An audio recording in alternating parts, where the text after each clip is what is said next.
Quality thoughts lead to happiness. जब तक हम हर जगह जीवन में क्वालिटी ढूंढते हैं, हमारे एनडीआरआई करनाल के अंदर हम लोग एनडीआरआई में प्योर घी बनाते हैं, गाय का देसी घी। तो दूर दूर से दुनिया आती, हमें रोज फ़ोन आते थे कि हमें इतने किलो घी ले दो क्योंकि प्योर है। We go for quality. कोई लिबर्टी के जूते मांगता है, ब्रांडेड कपड़े पहनता है, किस लिए? क्वालिटी। लेकिन ये अपनी थॉट्स की क्वालिटी क्या हमने वो चेक की है कभी? क्योंकि क्वालिटी ऑफ थॉट्स पे हमारी लाइफ की क्वालिटी डिपेंड करती है। ऐसा एक कैलकुलेशन है, एस्टिमेट है कि जो 70 साल जिसकी उम्र है, लगभग 70 से 100 करोड़ उसकी थॉट्स उसके जीवन में हुई हैं। उसमें से कितनी एलिवेटेड थॉट हैं, कितनी क्वालिटी थॉट हैं, कितनी पॉजिटिव थॉट हैं, और नेगेटिव की तो हम बात ही नहीं करते, क्योंकि जो मेजॉरिटी है वो तो नेगेटिव और डिप्रेसिव थॉट्स में ही चली जाती है। तो हमें ये देखना है कि whether we are having quality thoughts. अगर क्वालिटी थॉट्स हैं तो आपकी लाइफ की क्वालिटी बहुत सुंदर होगी। वैसे भी लोग कहते हैं कि spend your quality time with your family. तो क्वालिटी टाइम तभी होगा। आजकल तो फैमिलीज़ में क्या होता है, 2 लोग इकट्ठे बैठते हैं, पहली बात तो बात नहीं होती, क्योंकि वो अपना मोबाइल लेके बैठा होता है, वो अपना मोबाइल लेके बैठा होता है, वो दोनों एक दूसरे को ऐसे दिखाते रहते हैं। रियल में आपस में एक्सचेंज नहीं होता, और जब एक्सचेंज होता भी है तो आपको पता है किस ढंग का होता है। वो आपस में बहुत जल्दी तू मैं पे उतर आते हैं। तो क्वालिटी थॉट्स की हमारे जीवन में बहुत ज़रूरत है। तो उसी से हमारी पर्सनैलिटी इम्प्रूव होगी, और पॉजिटिव अफर्मेशंस जितनी हैं लाइफ में हमारी होंगी तो हमारे जीवन में क्वालिटी थॉट्स, हैप्पीनेस आएगी।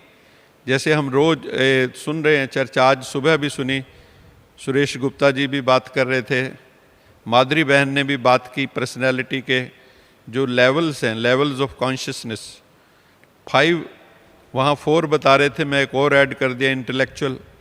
ये सारी पर्सनैलिटी के ऊपर अगर हमें वर्क करना है हैप्पीनेस के लिए, तो 5 levels we need to improve. Destroyers are happiness कौन है? If we are physically unfit.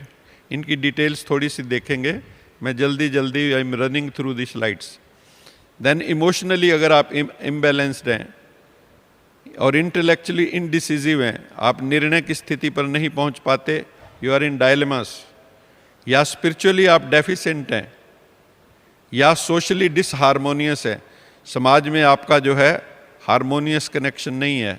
तो अगर आप फिजिकली अनफिट हैं और आपकी बॉडी डेबिलिटेटेड है, वीक है, कमज़ोर है, कान सुनते नहीं हैं, मुख से बोल नहीं पाते हैं, आंखों से देख नहीं पाते हैं, या फिर कोई बीमारियां आती हैं जब सीजनल चेंजेस होते हैं, तो उस वक़्त कई जर्म्स फैलते हैं, बैक्टीरिया फैलते हैं। अगर आपका इम्यूनिटी सिस्टम वीक होगा तो आप वल्नरेबल होंगे टू डिफरेंट डिजीज़। तो उसके कारण भी आप कभी खुश नहीं रह सकते। जो फिज़िकली अनफिट है वो कभी खुश नहीं रह सकता। जो इमोशनली इम्बैलेंस्ड है, इमोशन का मतलब ही होता है energy in motion, that energy which brings us into motion और activity. Emotions are the motivators और the drivers of our life. हमारे जीवन को इमोशंस ड्राइव करती हैं। कईयों का व्यक्तित्व कैसा होता है? क्षणे रुष्टा क्षणे तुष्टा, रुष्टा तुष्टा क्षणे क्षणे। एक क्षण में रुष्ट हैं, एक क्षण में तुष्ट हैं। ऐसा व्यक्तित्व नहीं होना चाहिए। यहाँ भावनाओं की सुनामी भी आती है, भावनाओं के ज्वार भाटा भी आते हैं, जिससे फिर ब्रेकअप्स हो जाते हैं, डाइवोर्सेस हो जाते हैं, संबंध टूट जाते हैं, एक दूसरे से बात नहीं करते हैं। और ये कई तरह की इमोशंस है। The highest type of positive emotion is LOVE, love.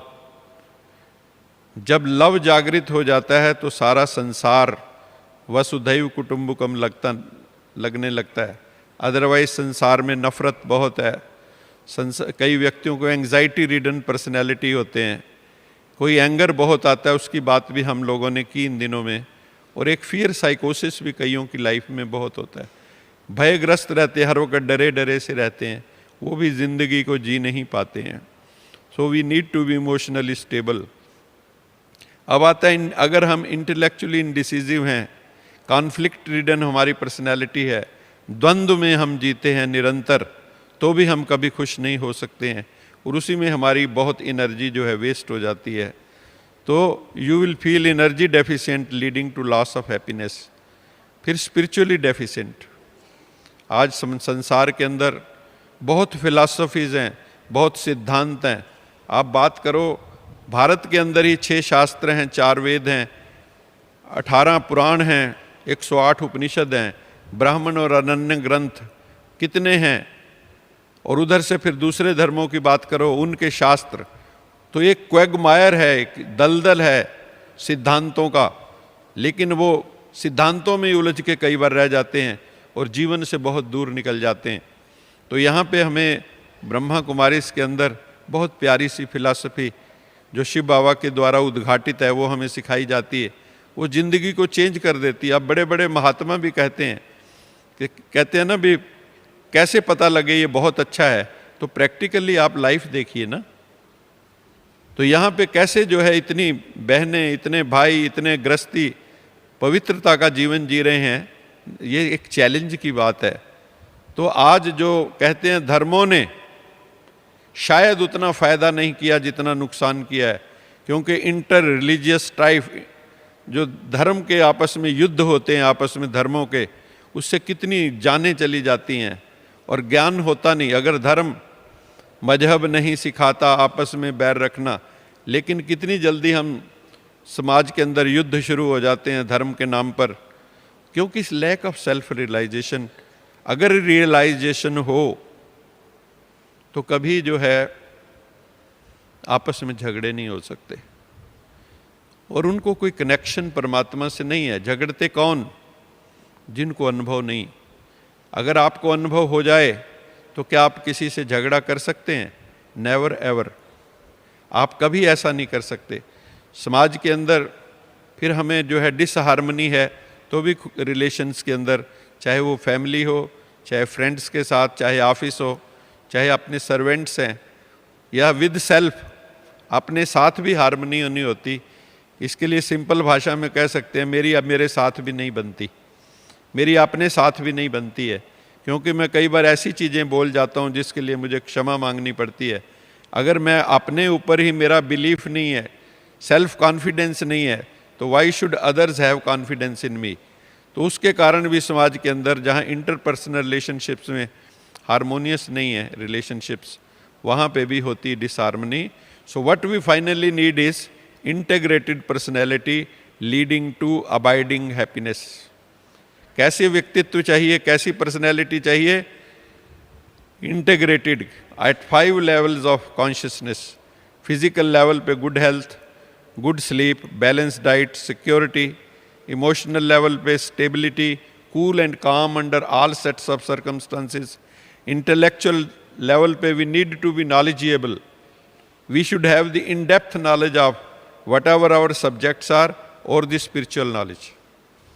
अपने बारे में ज्ञान, परमात्मा के बारे में ज्ञान जो हमें यहाँ दिया जाता है, अगर हम ये हमारे पास ये ज्ञान नहीं तो भी कल्याण नहीं होगा।